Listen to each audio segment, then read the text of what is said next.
Yo yo yo, salut les turfeuses, salut les turfeurs, bienvenue pour un nouveau pronostic de Benoît Requin. Ok, place au pronostic du quintet du mardi 9 décembre, direction Chantilly pour le prix de la piste des Lions, plat 1600 mètres, 16 partants, réunion 1, course 5, indice de confiance 1 sur 5. Cette vidéo, je la tourne avant l'arrivée du quintet de ce lundi, je reviendrai dessus demain. Ok, c'est parti, on commence le pronostic et on commence avec le numéro 1, Skylight Brochard, et on écoute Tim Dunworth. Bonjour Tim. Yeah, bonjour. Skylight Brochard vient d'obtenir sous une lourde charge un bel troisième place sur cette piste en sable, mais sur une distance plus courte. Néanmoins, il a déjà bien fait sur le mile. Elle est toujours en forme. Elle est toujours en forme. Elle devrait, à l'issue d'un bon parcours, pouvoir lutter pour le premier place. Ok, merci Tim Dunworth. En tout cas, ce numéro, il fait partie de mes préférés. Moi, je le vois bien frapper, faire mal. Je le vois bien terminer sur le podium, hein. Je l'ai mis troisième. On passe au numéro 2, Westminster Night. Et ce numéro 2, je ne l'ai pas retenu. Donc on passe direct au numéro 3, Divine Christnat. Et on écoute Christophe Plisson. Oui, bonjour.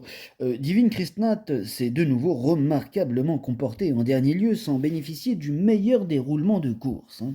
En 41 de valeur, elle est compétitive pour la victoire, hein, même s'il faut avoir le parcours favorable, hein, car sa marge de manœuvre, elle n'est pas énorme.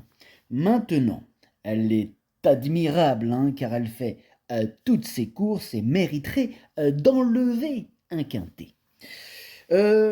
Christophe Plisson, hein, quand vous dites enlever un quintet, c'est-à-dire le supprimer, je comprends pas. Non, je parle de gagner, remporter un quintet. Ah oui, d'accord, oui, c'est bien ça, c'est bien ce que je me disais, voyons.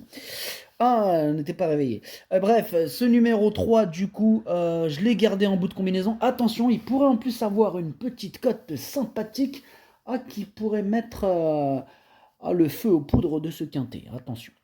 Donc on passe au numéro 4, Monsieur Fleurant. Bon, Monsieur Fleurant, pour le coup, je ne l'ai pas retenu. Donc on enchaîne direct avec le numéro 5, Tortissambert.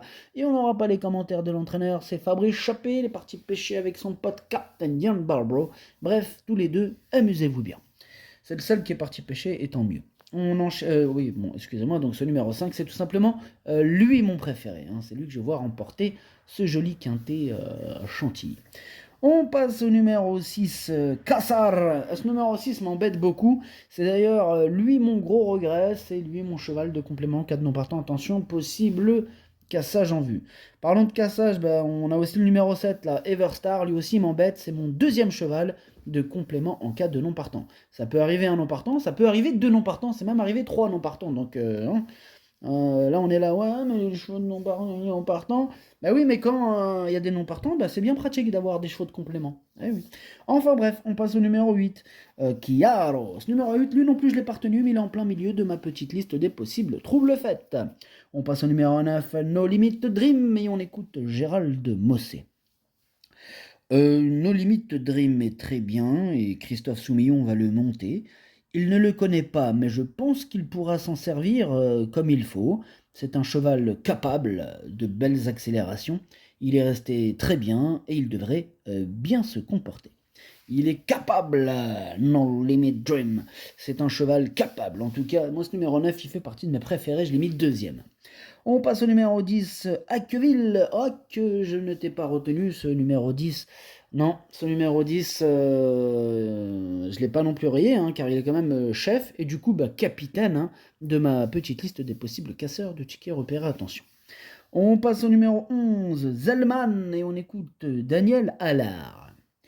Oui, c'est moi, c'est Daniel Allard. Écoutez, Zellman s'est bien comporté dernièrement à ce niveau de compétition et il est resté dans un bel état physique.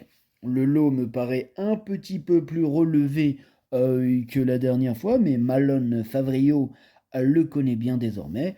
Je pense qu'il reste capable de bien se comporter une nouvelle fois, hein. On est confiant. Vous êtes confiant, ok. Eh ben, tant mieux, Daniel Allard. En tout cas, moi, ce numéro 11, je suis aussi assez confiant avec. Moi, il me plaît beaucoup même, hein, je l'ai mis cinquième. On passe au numéro 12, Dapango, et on écoute Sacha Smerzek. Dapango fait pratiquement toutes ses courses. Bon, il a toujours montré des moyens et a déjà prouvé sa compétitivité dans cette catégorie des gros handicaps. Ma principale interrogation pour la course de mardi est le fait qu'il n'a pas de référence sur la piste en sable fibré, hein. Bah, il n'y a couru qu'à une seule reprise l'an passé et cela ne s'était pas bien déroulé, hein. Alors j'espère que ce sera mieux cette fois. Ouais, bah, j'espère, hein, il a intérêt à mieux se débrouiller parce que là, moi je l'ai quand même mis dans mon prono, je l'ai mis sixième, donc faut pas qu'il me prenne une place, hein. Ah bah ouais. Enfin bref, on passe au numéro 13, cocktail. Bah, je ne l'ai pas rajouté dans mon cocktail des abandonnés, donc voilà. Enfin, dans mon cocktail du prono plutôt. Du coup, voilà, ce numéro 13, je ne l'ai pas retenu. On passe au numéro 14, Zeloro. Lui non plus, je ne l'ai pas retenu, mais je l'ai parié. Il est à l'arrière de ma petite liste des possibles troubles faites. On enchaîne avec le numéro 15, Salala. Et on écoute Jérôme Andreu. Écoutez, Salalah n'a pas apprécié le terrain très lourd proposé à Saint-Cloud. Salalah a très bien récupéré, a déjà bien fait sur la PSF, notamment sur cette piste chez son précédent mentor.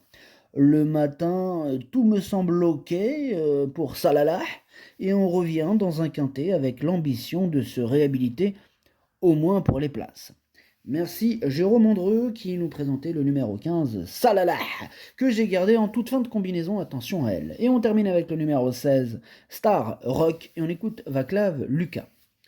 Ouais, bah, Star Rock, il s'est très bien comporté dernièrement sur ce parcours, aidé qui plus est par un bon numéro à la corde. La donne change, hein, cette fois, puisqu'il va devoir s'élancer tout en dehors, ce qui n'est guère un avantage. On sait qu'il est compétitif à ce niveau, mais avec le 16 dans les stalles, cela ne va pas être simple, hein. J'espère qu'il pourra venir s'emparer d'une place. Ouais, bah sur sa classe, je pense qu'une place, c'est possible, et je l'ai gardé malgré ce numéro 16. Maintenant, il y a peut-être un petit signe, hein, quand t'as le 16, et qu'en plus ton numéro c'est le 16, peut-être que tu termines à l'arrivée, je ne sais pas, on verra.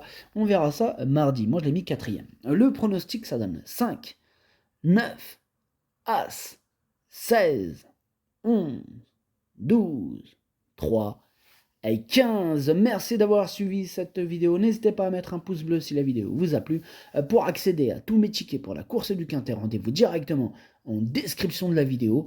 Vous avez aussi le bouton rejoindre qui vous donne accès au pronom 8+2 ainsi que le chef et capitaine de ma liste. Et petite nouveauté, je rajoute les 2 sur 4 quand je les fais. Alors des fois il n'y en a pas parce que je les fais pas, mais quand je les fais, ben, je les mets. Voilà. Voilà. À jouer avec modération. Bonne chance. Chopez-le moi. Ciao.